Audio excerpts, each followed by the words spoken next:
Hi everybody, Jeroen here with another Star Citizen update and commentary. I'm a longtime backer and leading community organizer behind Bar Citizen, founder of the 890 Jump Club, and co-host of the weekly Twitch show, The Yacht Club, where we have been reviewing the week's news and events with the community for nearly 2 years. I follow Star Citizen's development with a microscope every day and want to share my positive perspective with the community. So last week, Chris Roberts, the founder of Star Citizen and the chairman of Cloud Imperium Games, came out on Spectrum for the first time in almost 2 years and responded to a community post that was asking questions about where is the dynamic room system that they've been talking about for several years. And he had some really great, deep information on that. And I've done one video on the first half of his post last week. I've got another video planned for the second half because it goes into a whole different set of information. But I wanted to get this out first because he posted again and he offered to answer one question from the community. And whatever got voted up over the period of 1 week, it couldn't be a timeline or win question. And this got the community so excited, and there were lots of posts, and there were a few that were just neck and neck for top rated. And I had one in there on NPC gameplay, and it got all the way up to number 3. It was 800 votes for it, but there was another question that came out ahead of me. He posted 2 hours ahead, and he got over 1,200 votes. And it was essentially, how is the dynamic economy shaping up? And is server meshing an essential requirement before quanta show up? And this was by Rainwalker. I was a little disappointed that this was a question that he answered because it was partly a win question, and it was also on a topic that we have a lot of information about. Tony Zervik had a whole hour-long panel at CitizenCon last year, and Jake Muley had a good in-depth AMA session on Spectrum just a month or so ago. So we've got a lot of information on this topic, but Chris does elaborate nicely and does kind of bring us up to date and gives us some good background. So to dive into that, he starts with Tony Zervik and his team have been spending a lot of time this year fleshing out the internal infrastructure of the dynamic economy, the universe simulation, which they call Quantum. Increasing data flow from the dedicated game servers to Quantum. These servers are what you as a client connect to, handle a player's moment-to-moment simulation, and are what will be meshed together eventually. They push up the overall universe simulation, the state of all the players they are responsible for, but at a slower tick rate than they simulate, as Quantum doesn't need to be 30 frames a second as it's a much bigger picture simulation. And linking to various game services, these are specific services for things like shops, commodities, resources, encounters, the probability volumes, and AI spawns, and service beacons that any dedicated game server can query to get the global state of the universe. Services are how Quantum communicates the state of the universe, what we're calling the dynamic economy, to the various game servers. It's done this way to not overload Quantum. Each service caches and updates the global state of the aspect, say prices of items in shops, it is in charge of from Quantum, which is simulating this in a singular universe view, and then can share that on demand to the various dedicated game servers that query it. Doing this allows us to scale the dedicated game server count and not worrying about overloading the singleton that is the universe simulation. So this is some interesting technical side background on one server that's handling the universe simulation.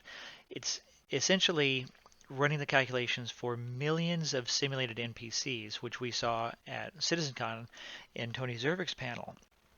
And then that data from the universe simulation is merged out to all the dedicated game servers that the players are on, and all the different resources, the shops, the prices of everything, what things are bought and sold for, and also the probability volumes that are generated from that, where AI are spawning, pirates, NPCs, all that sort of thing is generating missions. Reading state from back-end databases like Persistent Database, soon to be iCache, to track player state and assets. Improving quanta, the representation of a group of AI in the universe simulation, ability for their traits and proficiencies to drive their actions and occupation. So every AI NPC out there is going to have its own individual personality traits, its aggression levels, its timidity, bravery, its proficiency in whatever career that it is, be it a cargo trader or a miner or bounty hunter, all the professions that players are going to have, NPCs are going to have as well. So NPCs make up 90% of the universe, and players are only 10%.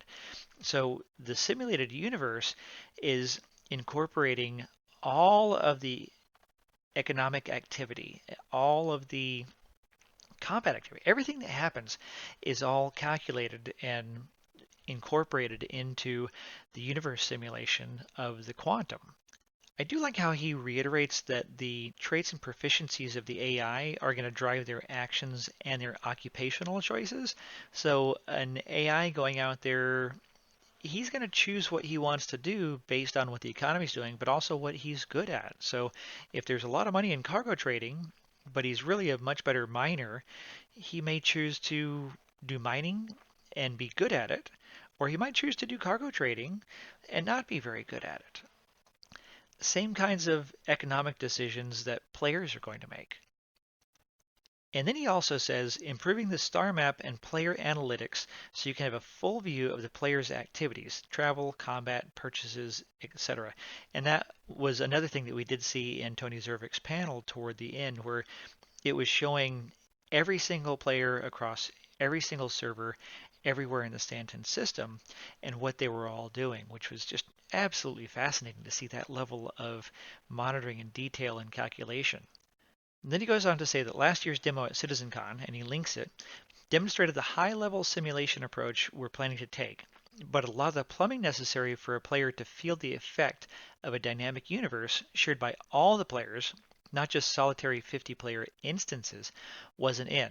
So the work that has happened since then was a necessary step to link it back to gameplay so people can see the cause and effect that a dynamic universe will bring. So we're going on a year from last CitizenCon, so that's what they've really been working on, the guts of how the quantum calculations and the universe simulation is going to tie into the day-to-day universe that we're operating in. He does say that over the next couple of quarters, the team is going to work on further fleshing out quantum behaviors and variety. Tourists, entertainers, blue collar workers, white collar office workers, etc. So that was really interesting. The more of the breadth of occupations that NPCs are going to have, that also that players could have. It's like you could be an entertainer and a musician in a bar making money, and you're part of the economy. And continue linking the overall simulation to the services to allow it to start to drive things in the game you're playing, including the upcoming dynamic mission system. Fuel and repair costs are likely to be the first instance of pricing driven by the back-end simulation versus a formula in the service which it is now. So that's pretty cool that we may start to see the supply and demand of components and whatever it takes to repair ships actually being driven in the game that we're in from the universe simulation. And from there, we'll slowly start pushing out more of the quantum simulation like encounters, probability volumes, commodity and retail goods pricing, stock resource persistence, no endless random chance to mine hedonite at the same point, to the services allowing them to drive gameplay in the various dedicated game servers. Tony's goal, promise, smiley face, is to have elements of the dynamic universe start to come online next year, likely towards the back half of the year, where players' actions can impact both the dynamic economy and other players.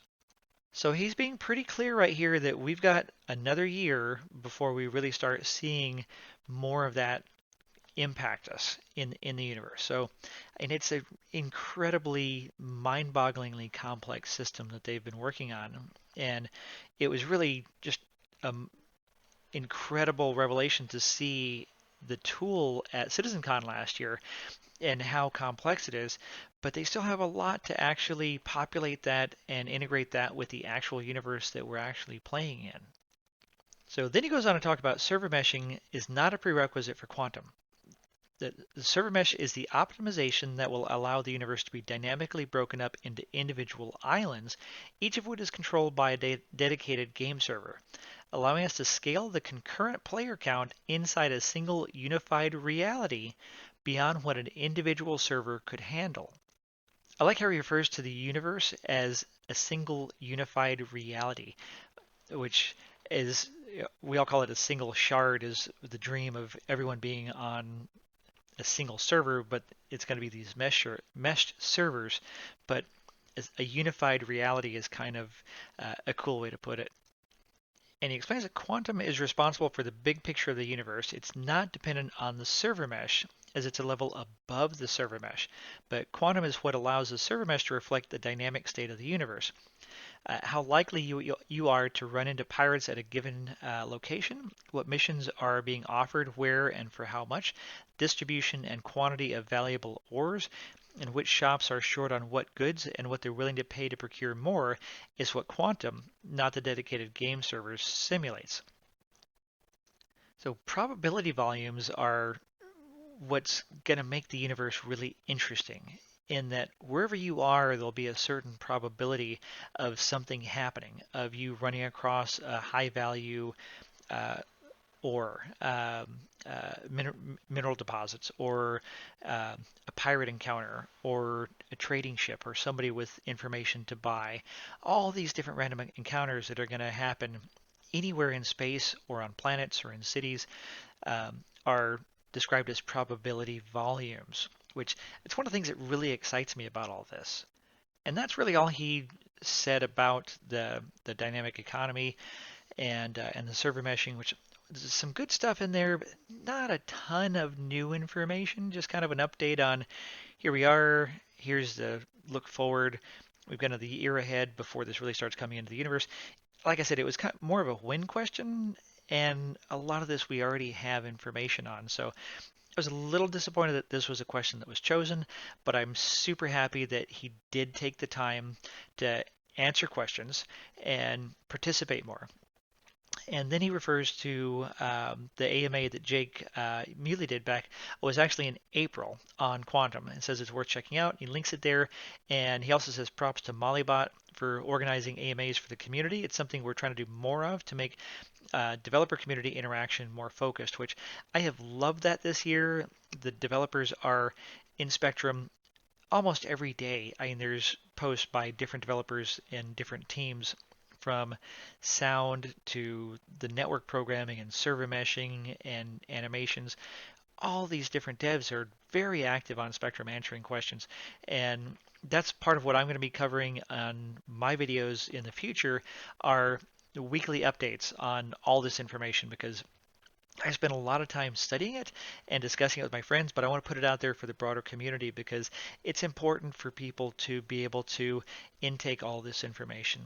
And then the last thing that he says, he gives an aside to Gong Yu, who had the second highest voted post on Chinese and Russian fan-driven localization. So he was very impressed by their efforts and has forwarded it to their internal translation team.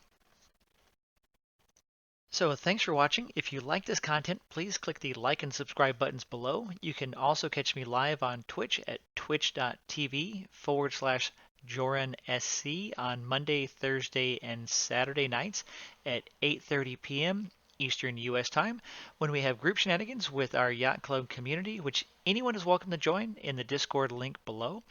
And on Wednesday nights at 10 p.m. Eastern U.S. time on twitch.tv/Yacht Club BC, where we review the week's news and events in a community virtual bar citizen hangout. I will see you around the verse.